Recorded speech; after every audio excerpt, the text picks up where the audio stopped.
Today I'm taking your Rainbow Six questions and answering them so that you can become better at the game on the stuff that you really don't know about. This is a new kind of video for the channel, and I don't know, I think it'll be fun. So let's get into it. First question comes from Robbie That Guy, who asks, how to control recoil like a pro? This got a lot of upvotes or likes. This isn't Reddit. And the answer is pretty simple. Practice. Just go to your shooting range in your game and fire mag after mag after mag. The easiest way to do this is just to go into an actual drill and put on unlimited ammo so you can literally just keep pulling down and keep spraying and keep trying again and again. Don't worry about the balls, don't worry about the targets. If you're here to practice recoil, that's what you can do. Just keep doing that. You'll get better. This is just a simple mechanic of dedicated practice, taking the time to actually do it, and you're going to improve. Next, we have a great question from NoNoQT40V. Insane name. He asks, for those of you who have tons of hour in the game but have seen little growth in their ranks, what should you be looking at to take your gaming skill to the higher ranks? So basically, we've played the game a lot, but we're still stuck in the same rank, which basically means we're still playing at the same level of skill that we were before. We're not improving. We're lacking to see growth. So the question here essentially is just, how do we get better? Well, luckily, we have the answer, which is focus on improving stuff. If you're playing the game and you're just loading and playing the game and you're not doing anything else, you're not going to improve. You have to take the time or dedicate the mental energy that it takes to actually improving skills. So this looks like focusing on a single skill. Pick one thing to get better at and work on it that day. And then when you're playing the games, you're not focused on all the different things you need to do to win. You're focused on this one thing and how you can do it better. And every round, at the end of every round, just ask, how could I focus on this thing and do it better? So if that is playing off your team, then just follow your teammates around, and then when you die, think back and go, maybe I could have done this differently or peaked a little more aggressive to actually get his trade and play off that a little bit better. And the more you focus on individual skills, the better you will get. Match review, going back and watching your games is something that is extremely good for this. I mentioned it in my video last weekend, which if you haven't seen, go watch that. That's going to help your mindset and mental game substantially.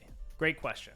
Our third question comes from Chippy Egg 1466. Sick name. I know the joke of it's never your aim, and in essence this is often true, but while for me part of it is aim, a bigger part of it is peaking in a way that makes sense. So when should you and how should you peak in a few different scenarios? This question on the attack side can also add on when you should/shouldn't be droning to inform your peaks. This is a complicated question. It's definitely a higher order thinking than things you should mostly think about. Really, I mean, aim and movement is simple, right? You aim, you want that to be as fast and precise as possible, and your movement is just limiting the amount that the defense can see you, the amount of time you're exposed for, and this just comes down to mechanics, right? The real question here is, when should you and how should you peak in a few different scenarios? So the different styles of peaking and when you should do it. Quick peaking is for gaining info. So if you know that there's a common pixel peak people hold, you'll want to quick peek into that pixel peak so you're only exposed for a small amount of time and you can see whether or not they're holding it. Really, this isn't something that comes into your game for a very long time. Like, this is something that you don't even see really at Emerald. Like, this is a diamond champ level thing, and it's really not what's holding you back in these lower ranks. The better question in the second half of this is focused on attack. So when you shouldn't be droning and when you should rely on this movement and the quick peeks and just try to bait out information that way. They're the same thing. Droning and quick peeking are the same thing. They're gathering info on what is going on. The quick peeking is just information you can react on instantly, whereas the drone, you have to get off the drone, then push up and then do the action. With that being said, if your team is pushing really fast and you have to get in there with your team, that's when you should be using the quick peeks, because your team is pushing, you need to push at the same time, because that pressure is really helpful for you capitalizing on wherever you are pushing. Or let's say you don't have any drones and now you can't just sit and bait outside the building the entire time. You still need to get in and gather position inside the map, because map control is going to really help you. So what you want to do here is start to quick peek each angle one at a time, and by quick peeking each angle, you're clearing each one effectively, and then you can push into the room once you know it's clear, because most people aren't holding passive angles, they're holding these aggressive angles through the doorway, which is a mistake and you should try to stop doing that. But by doing this, you can easily pick people off one by one, especially if there's multiple people in a room trying to hold like an entrance. That's a little complicated, but I hope it makes sense. We got a great question from Darth Snout YouTube. How can I beat lower level players? Because lower level players don't play like champs or diamonds. I love this question. This is something I see a lot of people people say like coppers are actually the best because you never know what they're going to do and nothing they do makes sense. And I completely agree. You never know what they're going to do and nothing they do makes sense, which is why learning the fundamentals is so important, guys, because I don't lose to coppers. I don't lose to silvers. I destroy them. Why? Because I use information well. I drone well. I push in and take that map control. And the truth is, bad players can't beat good fundamentals, but they can beat bad fundamentals. So if you're going around and you're this aim god and you've made it to champ by just quick peeking and learning the common angles and learning the maps and the different angles people hold, then all of a sudden you play coppers and that quick peek and those habits don't work anymore because these players are just doing the dumbest thing in the world. But you can capitalize on the dumbest thing in the world by using a single drone and being like, oh, that guy's a moron and he's a free kill, and then you shoot him through a window that he's standing in front of like an idiot. So it's these things that you wouldn't expect at high ranks because it's so dumb and so easy to get around that you're just not ready for it if you're not using the basics of the game to your advantage. So the answer is, unfortunately, like if you are in these higher ranks and you're losing to these lower level people, remember the basics of the game and play more disciplined, and you should find a lot more success. At least I find success that way.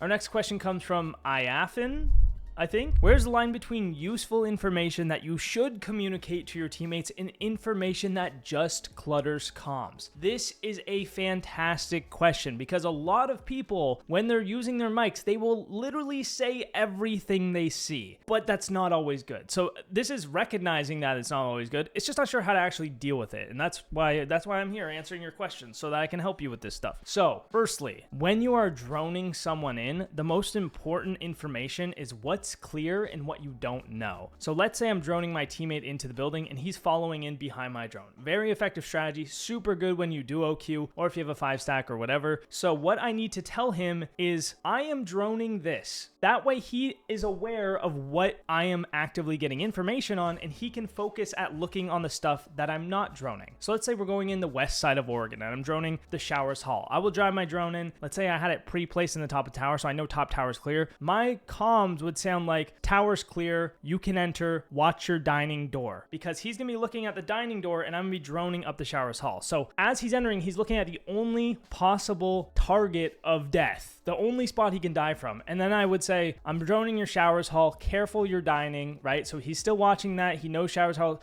is getting cleared. Your showers is good. I'm still checking the hallway. This is all the things I'm saying to him. You can come up Showers Hall. So I'm checking these rooms individually, letting him know what's clear and what isn't so that he can be aware of where he needs to aim. And if he pushes past your drone, despite the fact that you say what you're droning, that's him being a moron and it's not on you. The second part to this is if you are not droning. So let's say that you are pushing somewhere by yourself and, there's a guy. You could be like, one's on me, or Jaeger's on me, or whoever. Or if your team is asking questions like, where did this Jaeger go? And you know the answer, that's your time to say it, right? It's not always important because, like, let's say your team's just trying to open a wall and the Jaeger being on the other side of the map doesn't fucking matter. Let's say it's a 5v5. Oh, Jaeger's in showers. I don't care. We have nobody over there and nobody can do anything about it. And that's the key point. If there's a guy underneath the bomb site and he can't do anything to stop the plant, it doesn't matter if nobody's over there. The information is useless. So if you can't or your team can't act off the information, there's no point of relaying it. So it's either answering a question or giving your team an opening. And if it's doing neither of those two things, it's not important, right? If the guy's underneath and he doesn't have C4 and he can't stop the plant, nobody cares. We don't need to go kill him, so why are we calling it out, right? So this is kind of the next level thinking that comes along with this, but it isn't an easy thing to do by any means, and it does take a lot of experience. So don't worry too much. In the most part, if there's a lot going on, probably just don't call it out unless it's super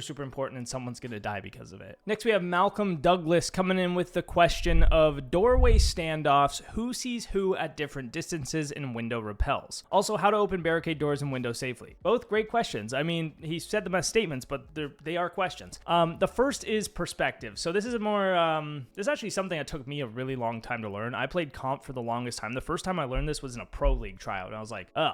So perspective come down to something like this. I'll show you with my mug, okay? So if this is the angle we are trying to peek, right? And you are the enemy right here in the camera, right? So if I am close to the angle, let's say I'm close on the window, I can't see you, but you can see me, right? You can see the top of my head, but I can't see the camera because the window frame is blocking my perspective. But the second the window moves closer to the enemy, now I can see you, but all you can see is the window frame, aka Wallace. So the closer your eyes are to the object, the less you can see. So it's the same way as hiding behind a tree, right? When you're a kid and you're like, oh, I'm gonna go hide behind this tree, and I'm standing behind the tree, and like technically right now, you know, if this was a little thicker, I wouldn't be able to see the camera, but you still see my whole fucking body sticking out behind the tree, right? But the second the tree goes to you, the second the tree comes to you, right? Oh, you can't see me, but guess what? I can see the camera still, right? Because that's how perspective works. So I hope that explains it. But basically, yeah, you always want to be the further one from the angle, because then you'll have the advantage of perspective. It's why you die to people that you can't even see. When you die and you're like, I can't even see him. It's because your perspective was bad. It's not because the game was bad. And for the longest time, I didn't realize that, and I just blamed the game. But eventually, I figured it out. And now you just did too. Great question.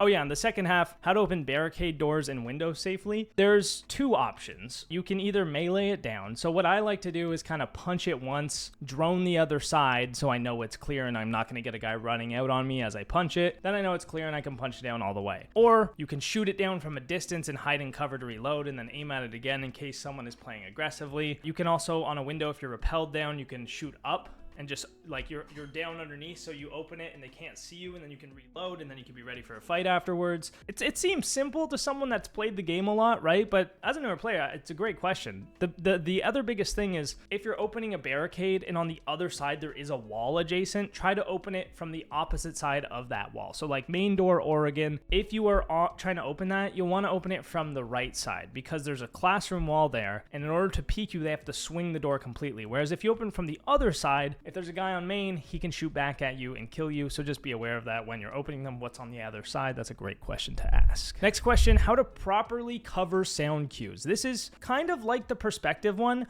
You want the sound to be closer to the enemy than it is to you, because if something is clapping right in your ear, it's going to be a lot louder than clapping far away, right? This is a lot louder for me than this. So when you're trying to use sound for sound cover, try to throw the stuff closer to the enemies so that you can hear them better than they can hear you. Same kind of thing as perspective, but super, super important. And just use that to do whatever you're trying to do. So if I throw the flashbang at the enemy to make a lot of noise, or the ram boogie, or a concussion, or whatever, I want to push off of that at the same time. You want to do it while the sound is going off. Otherwise, there's no sound and there's no cover. I think that's what you're asking, but I don't know.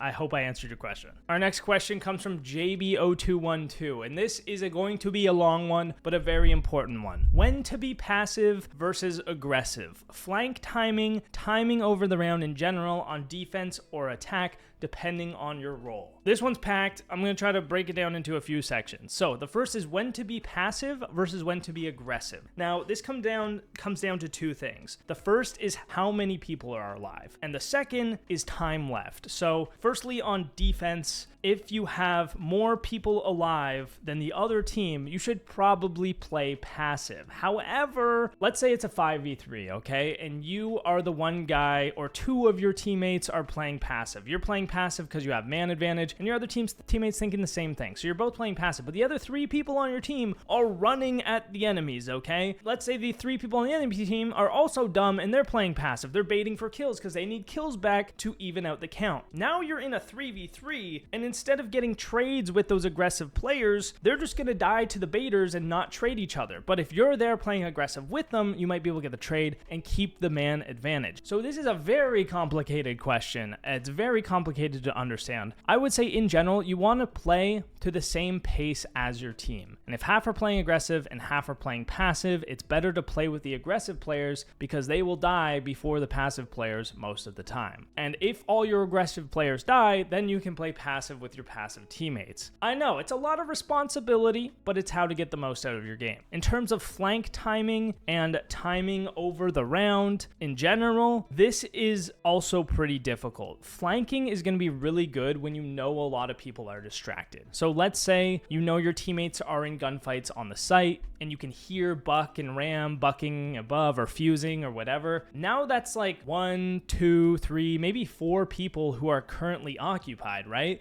You have 1 or 2 guys fighting your teammates on site. You got 2 guys playing vert above. There's only 1 guy left to watch the flank, and he's probably not watching every single flank route. So you have a really good chance to flank right now because they're probably not paying attention. So this comes down to the amount of information you have on what the other team is doing. Now, if you have no information and you don't really know, the best time to flank would be hard to determine. Like, you really just don't know, because the best time to flank is when they're not watching the flank. But if you don't know when they're not watching the flank, probably just don't flank. Just make them push the site. I mean, a lot of people don't know how to execute in this game. They don't know how to use their utility well. So if you just sit on the site, you probably don't even need to flank most of the time. But that being said, there's a lot of ranks where the flank is open the entire round. So just, when in doubt, just hit the flank or don't hit the flank. But yeah, so I guess the best answer to that question is just when you have the information to know it's safe. And if you're on attack, you can backstab on your pushes, because this is the final part of the question. You can backstab the push and be the guy that hits the back. You'll want to do that when the rest of your team is executing on the bomb site. So when your team, you hear their utility coming out, you hear the gunshots, and you hear that they're fighting, that's when you want to be running through the back as fast as possible with your sights up so you're not getting caught off guard, and checking the corners, because there's 2 options here. If you're hitting the back and stabbing as your team is executing, if they have players dedicated to watching you, you are now a distraction for that player. So you might die, but that's fine, because it means that guy is watching the back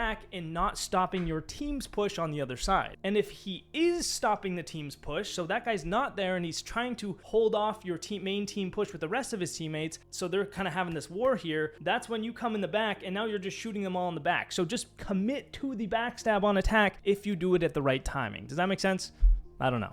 Our next question comes from It's Quartzy. How to rank up solo queue with shitty rank system. Now guys, I agree. Rank 2.0 is horrible. You're going to get bad teammates most of the time. You're going to play against a lot better players than you. So how do you rank up in this system? Well, it's something that I touched on in my last video about mindset. So this really comes down to focusing on what you can control, because the more you focus on what you can control, the more you can actually improve at the game. So it's really about separating yourself from this horrible circumstance, which is rank 2.0, and just trying to get better as a player. And the more you focus on your own improvement and actually getting better, the more you'll be able to help your teammates play better. Even when they're bad, the more you'll be able to guide them and be a good leader, and also carry by killing everyone, because you'll be better at the game. So despite the fact that the rank system's bad, if you are in bronze and you have the skill of a gold but you can't rank up, if you boost your skill from gold to diamond, now you'll definitely get out of bronze. You'll be winning enough to maybe get to gold, and yes, your skill will always be ahead of your rank, but you will rank up by getting better. That's how people who are in champion can still solo queue to champion. They can still carry their team, work with their teammates, help them. It is possible. You just have to get better at the game. So the truth is, if you are stuck in your rank, it's because you're not good enough to rank up. Cold hard truth. I